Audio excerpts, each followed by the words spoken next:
Numbers chapter 11. Now the people complained about their hardships in the hearing of the Lord, and when he heard them, his anger was aroused.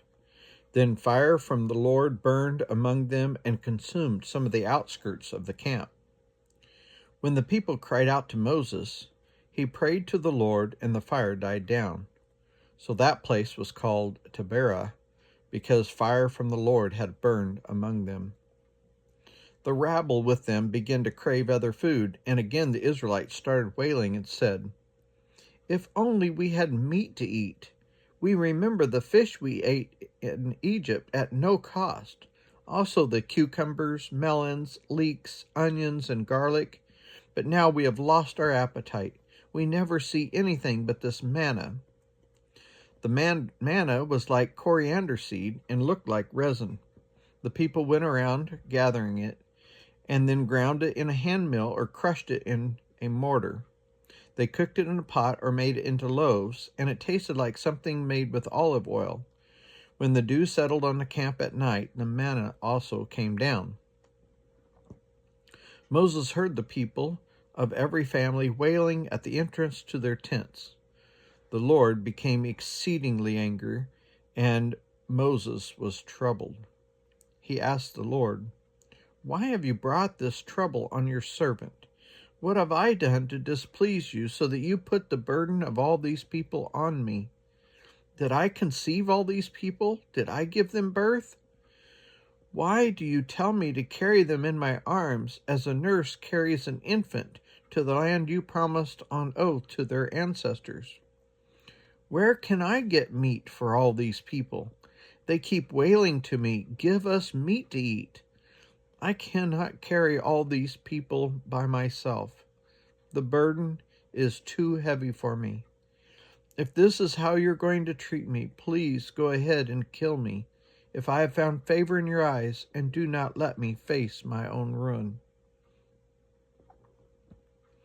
The Lord said to Moses, "Bring me 70 of Israel's elders who are known to you as leaders and officials among the people. Have them come to the tent of meeting, that they may stand there with you.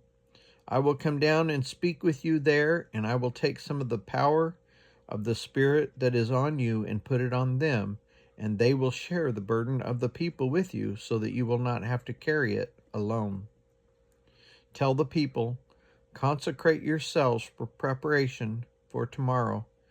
Then you will eat meat. The Lord heard you when you wailed, "If only we had meat to eat. We were better off in Egypt." Now the Lord will give you meat, and you will eat it. You will not eat it just for 1 day, or 2 days, or 5, 10, or 20 days, but for a whole month, until it comes out of your nostrils and you loathe it, because you have rejected the Lord who is among you, and have wailed before him, saying, 'Why did we ever leave Egypt?'" But Moses said, "Here I am among 600,000 men on foot, and you say, 'I will give them meat to eat for a whole month.' Would they have enough if flocks and herds were slaughtered for them?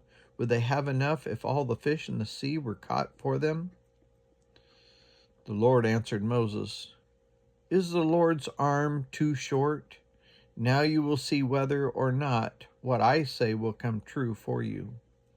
So Moses went out and told the people what the Lord had said. He brought together 70 of their elders and had them stand around the tent. Then the Lord came down in the cloud and spoke with him, and he took some of the power of the Spirit that was on him and put it on the 70 elders. When the Spirit rested on them, they prophesied, but did not do it again. However, 2 men, whose names were Eldad and Medad, had remained in the camp. They were listed among the elders, but did not go to the tent. Yet the Spirit also rested on them, and they prophesied in the camp. A young man ran and told Moses, "Eldad and Medad are prophesying in the camp." Joshua, son of Nun, who had been Moses' aide since youth, spoke up and said, "Moses, my Lord, stop them." But Moses replied, "Are you jealous for my sake?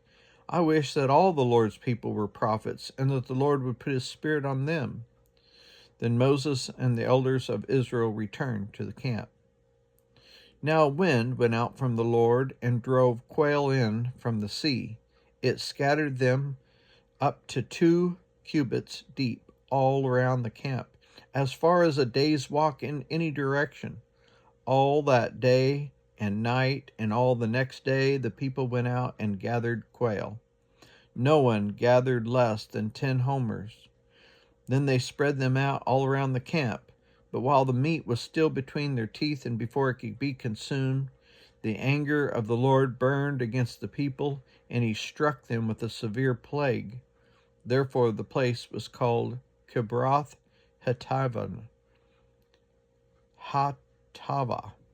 because there they buried the people who had craved other food.